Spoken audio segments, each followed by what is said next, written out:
فیصل آباد میں P T رہنما زرتاج گل اور کمل شوذب کی عدالت میں پیشی۔ اس موقع پر زرتاج گل کا کہنا تھا پنجاب کے ہر ضلع میں 9 مئی مقدمات کے جھوٹے مقدمات میں نامزد کیا گیا ہے۔ ملک میں دہشت گرد دندناتے پھر رہے ہیں، ہمارا لیڈر جیل میں ہے، کہا سب کیس جھوٹے، گجرانوالہ میں مجھ پہ قتل کا جھوٹا مقدمہ درج کیا گیا۔ مزید کہا امریکہ میں الیکشن ہوا، فوراً نتائج آ گئے، پاکستان میں کوئی الیکشن کا نظام نہیں۔ جبکہ کمل شوذب بولی راولپنڈی میں آرہ بازار کا کیس بنا کر الگ سے کیس چلایا جا رہا ہے، سیاست کے نام پر سیاسی بغض کا شکار شدید سیاسی انتقام لے رہے ہیں۔ پنجاب میں 9 مئی کے کیسز میں ہر جگہ فیک کیسز میں بوگس کیسز میں ہمیں نامینیٹ کیا ہوا ہے، سب کو پتہ ہے جھوٹے کیسز ہیں اور ہم نے خان صاحب کا ساتھ نہیں چھوڑنا۔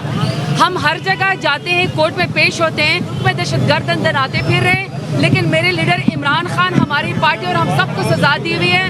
ہم ATC کے کورٹ میں پیش ہوتے ہیں، سب جھوٹے اور بوگس کیسز ہیں۔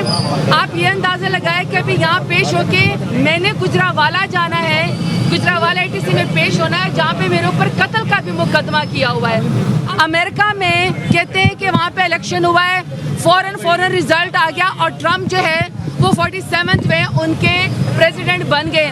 اپنے ملک میں یہ حال ہے کہ نہ مینڈیٹ کا کوئی احترام ہے، نہ الیکشن کے نتائج کا کوئی احترام ہے۔ کل میری راولپنڈی کے جو آرے بازار کا کیس ہے، جو GHQ کا کیس بنا کے الگ سے چلایا جا رہا ہے ٹرائل، اس میں خان صاحب کا ٹرائل کیا جا رہا ہے، اس میں پارٹی کے تمام لیڈرشپ کو ٹرائل الگ سے کیا جا رہا ہے اور بڑا سپیڈی ٹرائل ہے۔ کل وہ صبح ATC میں لگا ہوا ہے۔ امریکن الیکشنز کی بات ہوئی تو میں یہاں پہ توجہ دلانا چاہتی ہوں پاکستانیوں کو کہ الحمدللہ پورے الیکشن میں کسی الیکشن کمشنر کا ذکر بھی نہیں آیا، کسی الیکشن کمیشن کا ذکر بھی نہیں آیا۔ یہاں پہ 45 فارم آنا تھا اور فارم 47 نکل کے آ گیا تھا۔